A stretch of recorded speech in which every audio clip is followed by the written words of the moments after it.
The message arrived at 3 in the morning, station time. Ambassador Daniel Porter was asleep in his quarters at the human embassy when his communication device began to flash with an emergency signal. He sat up in bed and read the words on the screen.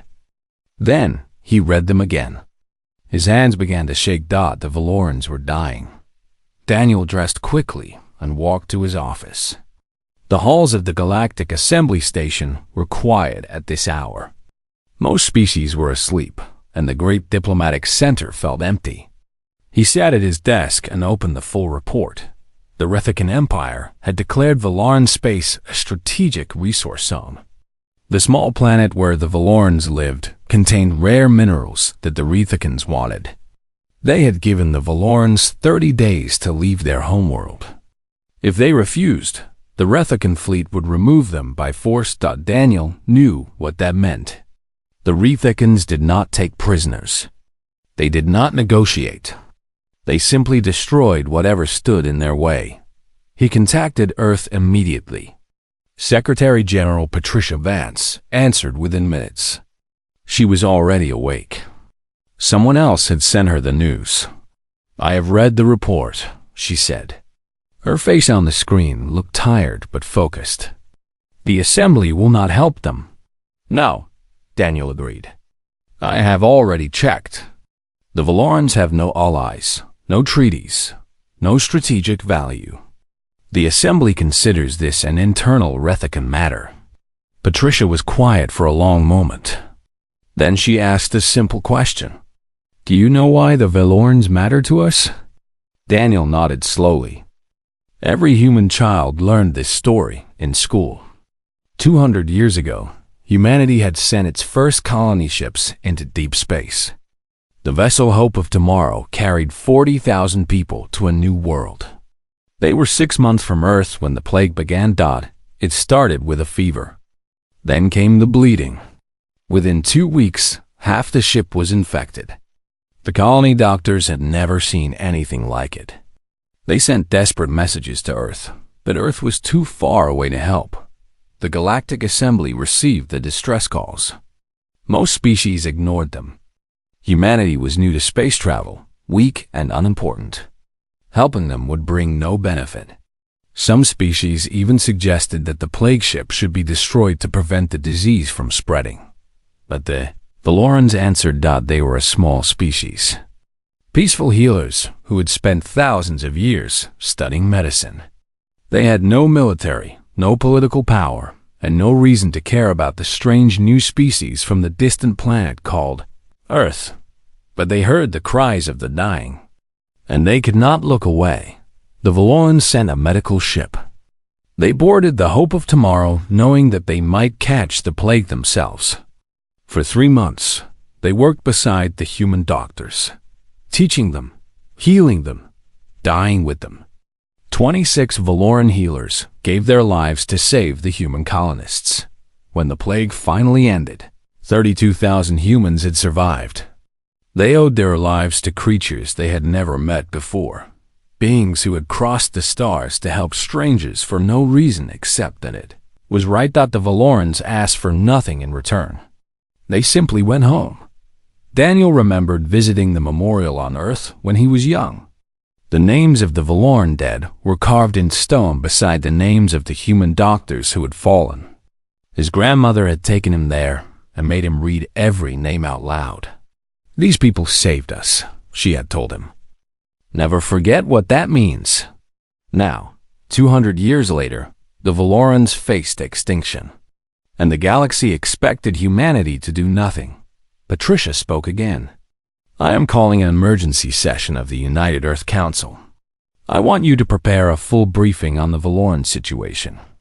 Include everything about the plague, the rescue, and what we owe them. The Rethicans have 300 capital ships," Daniel warned her. "We have less than 50. If we intervene, we could lose everything." Patricia looked at him through the screen. Her eyes were hard and certain.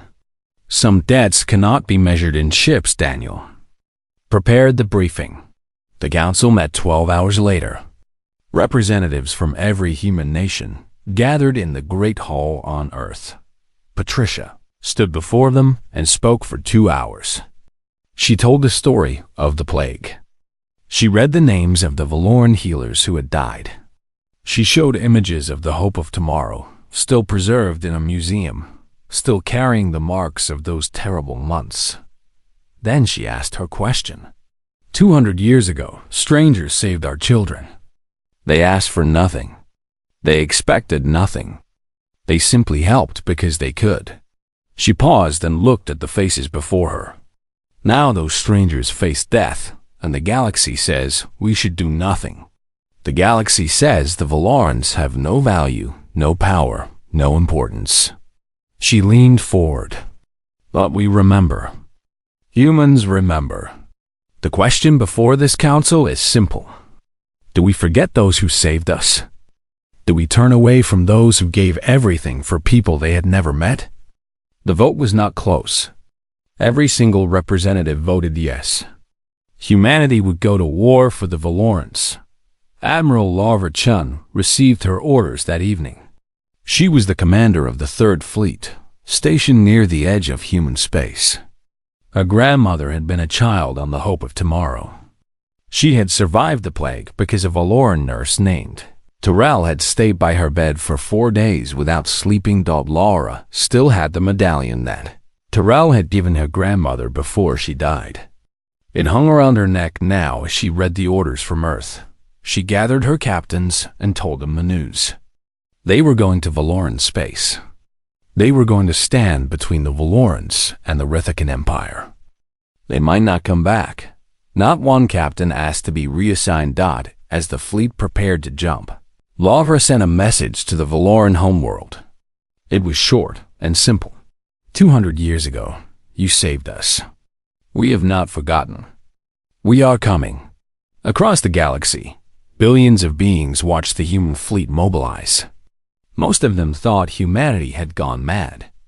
The Rethicans laughed at the tiny force that dared to challenge them. They did not understand what they were about to face.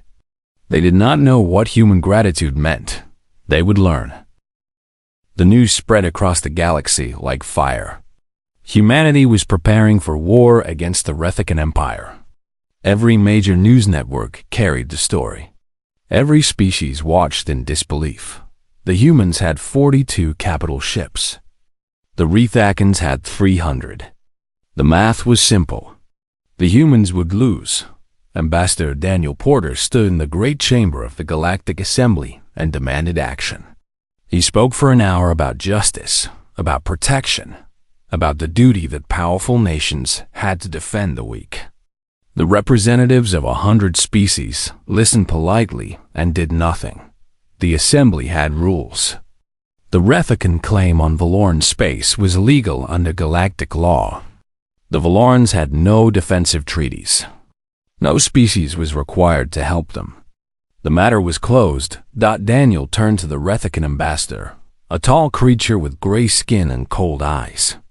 His name was Veth Karol, and he was the brother of the fleet commander who would lead the attack on the Valorans. Your empire is about to commit genocide, Daniel said. The Valorans have done nothing to you. They have no weapons, no military, no way to fight back. You are going to murder an entire species for minerals. Veth Karol smiled. It was not a pleasant expression. The Valorans had 30 days to leave. They chose to stay. What happens next is their own fault. He leaned forward. And if humanity interferes, what happens to your fleet will also be your own fault. Daniel did not look away. We are not asking for permission. The ambassador laughed. Then you are asking for death. That night, Daniel received messages from a dozen species. All of them said the same thing. Humanity was making a mistake. The Rethicans were too powerful. The smart choice was to accept reality and stay out of the conflict. Daniel deleted every message. While the diplomats argued, Admiral Larva Chun prepared her fleet. She had 3 weeks before the Rethican deadline expired. 3 weeks to cross half the galaxy and reach Valoran space. 3 weeks to prepare her crews for a battle they might not survive.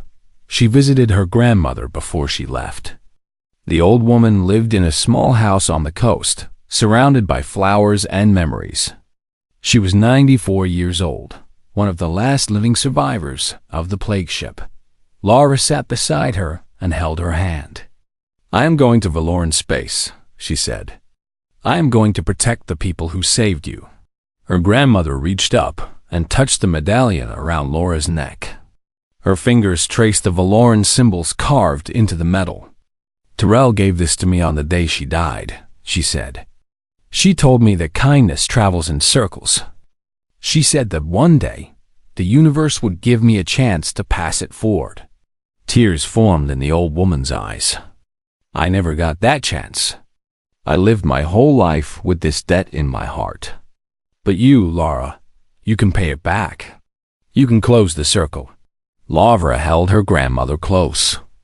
"I will," she promised. "Whatever it costs." Captain Kevin Marshall commanded the carrier Endurance, the largest ship in the Third Fleet. He was a good officer with a good crew, but he knew what they were facing. His tactical officers had run the simulations 100 times. In every scenario, the human fleet was destroyed. He gathered his crew in the main hangar and told them the truth. They were going to fight an enemy with superior numbers, superior technology, and superior firepower. Many of them would not come home. Then he told them a story. His great-great-grandfather had been a child on the hope of tomorrow. He was 7 years old when the plague hit. For 3 days, he burned with fever while his parents watched helplessly. The doctors said he would not survive. A Valoran nurse named Sala sat beside his bed and held his hand. She sang to him in her own language, songs he could not understand but somehow found comforting. She stayed with him for 72 hours without rest. When his fever finally broke, she smiled and called him her little fighter. Sola died of exhaustion 2 days later. She had saved 19 children before her body gave out. She was buried with full honors on the colony world that the survivors eventually built. Kevin's great-great-grandfather lived to be 102. He named his first daughter Sala. The name had been passed down through the family ever since. "That nurse did not know my ancestor," Kevin told his crew. "She did not owe him anything. She had no reason to care whether one small human child lived or died. But she gave her life for him anyway." He paused and looked at the faces around him. "Now her people are in danger. Now they need someone to hold their hand. I am going to be there for them, the same way Sala was there for my family."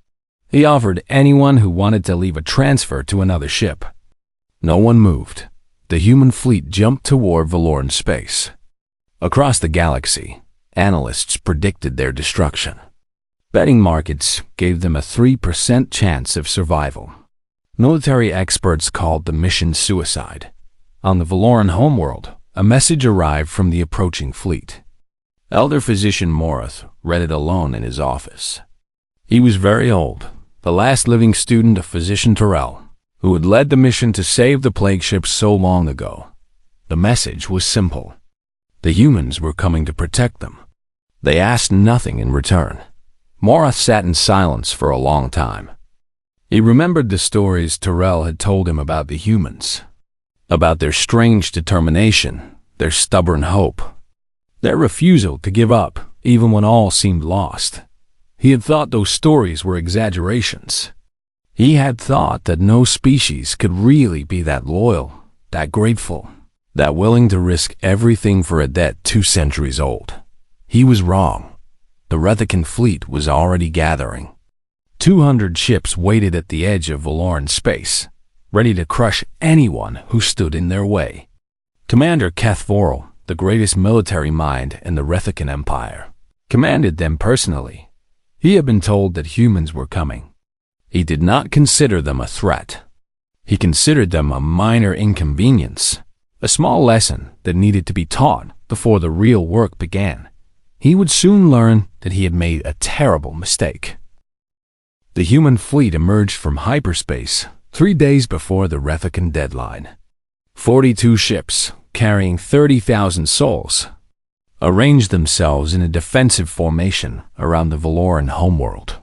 Admiral Lavra Chun stood on the bridge of her flagship, the Resolution, and looked at the planet below. It was a beautiful world, covered in blue oceans and green forests. Millions of Valorans lived on its surface, peaceful beings who had never known war, who had never needed weapons, who had never harmed anyone in their long history. They were already preparing to evacuate. Ships crowded the spaceports, carrying whatever the Valorans could save. Children cried in their parents' arms. Families said goodbye to homes their ancestors had built over thousands of years. Lara opened a channel to the planet's surface.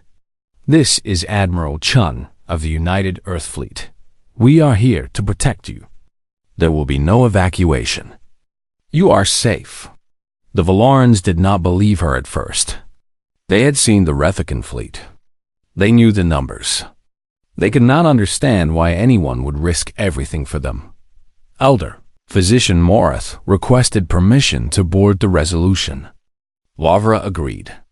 She met him in the hangar bay and led him to the observation deck where they could see the stars.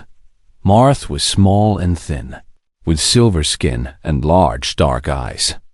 He moved slowly, carrying the weight of his years. But his mind was sharp, and his voice was steady. You must leave, he said. The Rethakans will destroy you. We are grateful for your gesture, but we cannot allow you to die for us. Lavra reached into her uniform and pulled out the medallion.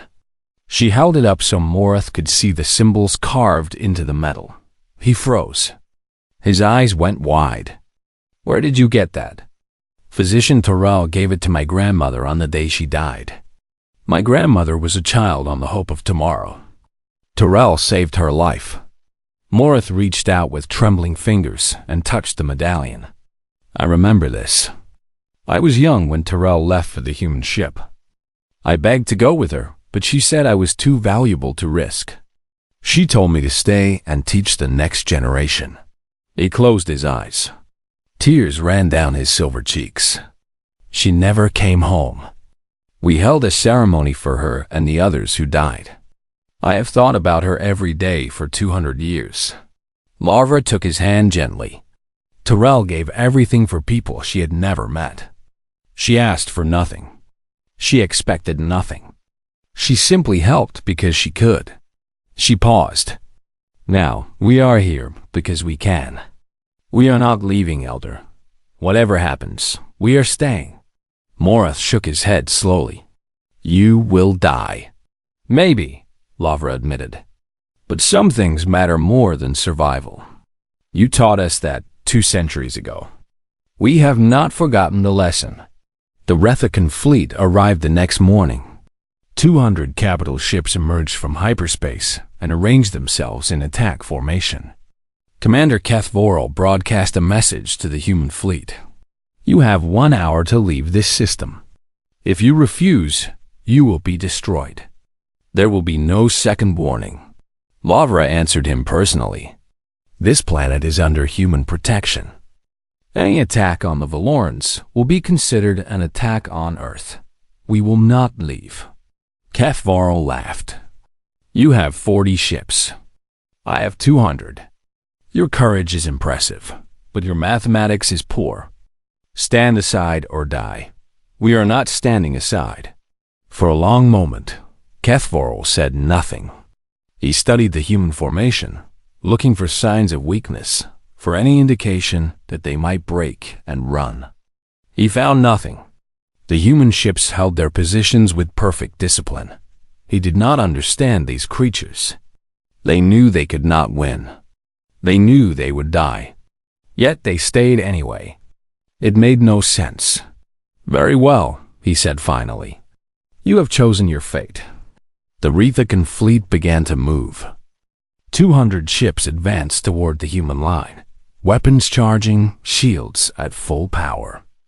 On 100 worlds, billions of beings watched the live feeds. Everyone knew what was about to happen. On the Resolution, Lavra gave her final orders. She did not speak of victory or glory. She did not promise that everything would be all right. She simply told her crews to do their duty and remember why they had come. "We are here because someone helped us once," she said. "We are here because we remember. Whatever happens in the next few hours, know that you have made humanity proud. Know that you have honored the debt we owe. Know that your names will be remembered forever, beside the names of the Valorn healers who gave everything for strangers." Across the fleet, men and women prepared for battle. Some prayed. Some wrote final messages to their families. Some simply sat in silence, thinking about everything they were about to lose and everything they were fighting to protect. On the Endurance, Captain Kevin Marshall looked at the approaching enemy and felt a strange peace. He was afraid, yes. He did not want to die. But he knew, with absolute certainty, that he was doing the right thing. That was enough. He touched the name tag on his chest, where his family name was written above the name Sala. "We are coming," he whispered. "Just like you came for us." The Rethican fleet opened fire. The sky above the Valoran homeworld lit up with weapons discharge. The first human ships took hits, their shields flaring under the impact. The battle had begun, and across the galaxy, something unexpected started to happen. Other species, watching the feeds, began to feel something they had not felt in a long time. They began to feel shame. They began to wonder what kind of beings they had become, sitting safely at home while strangers died for a cause that should have been everyone's responsibility. They began to remember their own debts, their own forgotten kindnesses, their own abandoned allies. The humans had awakened something. They just did not know it yet. The first hour of battle was the worst. The Rethican fleet had overwhelming firepower, and they used it without mercy. Human ships burned in the void, their crews fighting desperately to hold the line. Admiral Lara Chun watched 3 ships die in the first 20 minutes. The carrier Dawn's Light took a direct hit to its reactor and exploded. The destroyer Faithful was cut in half by concentrated weapons fire. The frigate Winter Star lost all power and drifted, dead in space. 800 souls gone in moments. 800 families who would receive terrible news when this was over. Lavra did not have time to mourn. She had a battle to fight. The Rethicans attacked in waves, expecting the humans to break and run after the first casualties. That was how other species fought. They calculated acceptable losses and retreated when the numbers became unfavorable. The humans did not retreat. When the Dawn's Light exploded, the ships around it closed ranks and kept firing. When the Faithful fell, its surviving crew transmitted targeting data until their last breath. When the Winter Star went dark, rescue shuttles launched from nearby vessels, ignoring the danger to save whoever they could. Commander Ket Voral watched from his command ship and felt the first stirring of doubt. These humans did not fight like any enemy he had faced before. They did not care about acceptable losses. They did not calculate or negotiate. They simply refused to give up. He ordered a concentrated assault on the Resolution, hoping to kill the human admiral and break their command structure. 30 ships focused their fire on Laura's flagship. The shields failed. The hull breached. Fire spread through 3 decks. Laura was thrown from her chair as the bridge shook. She felt pain in her side and looked down to see blood soaking through her uniform. A piece of metal had cut her during the explosion. Her officers tried to carry her to the medical bay. She refused. "I am not leaving this bridge," she said through gritted teeth. "Seal the wound and give me something for the pain. We have work to do." The medic did as she ordered. Lavra stood at her console, bleeding but upright, and continued to command her fleet. On the Endurance, Captain Kevin Marshall faced his own crisis.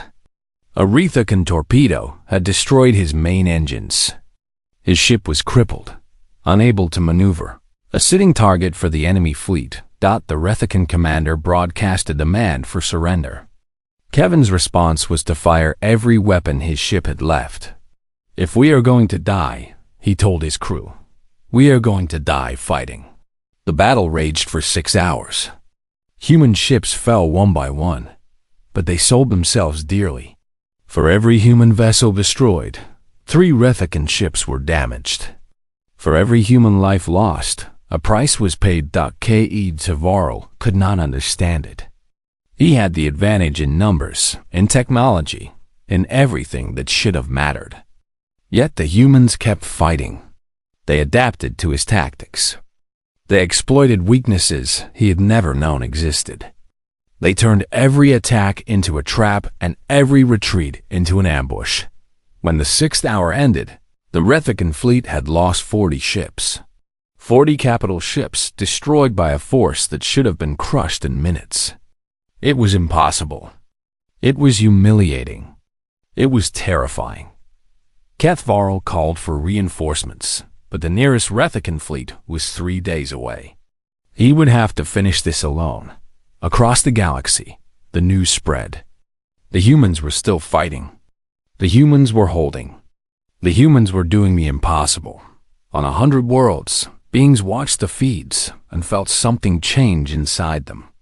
The Centauri admiral, who had refused to help, stared at his screen and thought about his own species, about the promises they had made and broken, about the debts they had forgotten. The Tervani ambassador, who had calculated the odds, sat in her office and wondered when her people had stopped believing in anything except numbers. The small species, the weak species, the forgotten species all watched and saw something they had never seen before. They saw a power willing to die for what was right. They saw gratitude that crossed centuries. They saw love that asked for nothing in return. They saw what they wished they could be. The first Allied ship arrived 4 hours into the battle. A single Centauri cruiser, acting without orders, jumped into the system and took position beside the human fleet. Its captain broadcast a simple message. "We should have come sooner. We are here now." Then another ship came, a Tervani destroyer. Then 2 more Centauri vessels. Then a squadron from the Villani Republic. Then ships from the Cathuri Union, the Sirith Confederacy, the Yinto Assembly. 12 species sent ships. Some sent only 1 vessel. Some sent whole squadrons. But they came. One by one, they crossed the galaxy to stand beside the humans. When the Allied fleet had gathered, they outnumbered the Rethakans. Cathvarl looked at his tactical display and saw the impossible happening. The entire galaxy was turning against him. The Centauri commander broadcast a message to the Rethican fleet. "You face the united fleet of the Galactic Alliance. We stand together. If you continue this attack, you will face all of us." Cathvarl was silent for a long time. He was not afraid of battle. He was not afraid of death. But he was smart enough to recognize when he had lost. He ordered his fleet to withdraw. The Rethican ships turned and jumped out of the system. For the first time in their history, they had been defeated. Not by superior numbers or technology, but by something they did not understand. They had been defeated by gratitude. On the Resolution, Admiral Lara Chan watched the enemy retreat and finally allowed herself to breathe. The pain in her side was worse now, but she ignored it. She had one more thing to do. She opened a channel to the Valoran homeworld. "The Rethakans are gone," she said. "You are safe. You are home." And across the planet, millions of Valorans wept with joy and disbelief. The Rethican Empire sued for peace within a week. The terms were simple and absolute. Valoran sovereignty would be guaranteed forever. No Rethican ship would ever enter their space again. Any violation would be met with the full force of the Galactic Alliance. The Rethakans agreed. They had no choice. The galaxy had changed, and they had changed it by their own arrogance. On Earth, the news of victory brought celebration and mourning in equal measure. 17 human ships had been lost. 4,312 men and women had died defending a species most of them had never met. Their names were carved into a new memorial wall in the capital city, beside the names of the Valoran healers who had saved a plague ship. Admiral Lara Chun spent 3 weeks in the hospital. The wound in her side had been worse than she admitted. Surgeons worked for hours to repair the damage. When she finally woke, Secretary General Patricia Vance was sitting beside her bed. "You did something impossible," Patricia said. "You stood against an empire and won." Lara shook her head slowly. "We did not win alone. We showed the galaxy what was possible, and they joined us. That is the real victory." Captain Kevin Marshall survived the battle, though his ship did not. The Endurance was too damaged to repair. It was towed to orbit around the Valoran homeworld and turned into a museum. A reminder of the day when humans came to repay a debt, 2 centuries old. Kevin walked through the empty halls of his dead ship one last time before the ceremony. He found the spot on the hull where a Rithican torpedo had almost killed him. He touched the melted metal and thought about how close he had come to dying. He thought about Sala, the nurse who had saved his ancestor. He thought about all the Valoran healers who had given their lives for strangers. He thought about the debt that had finally been paid. He was at peace. The Galactic Assembly met to discuss what had happened.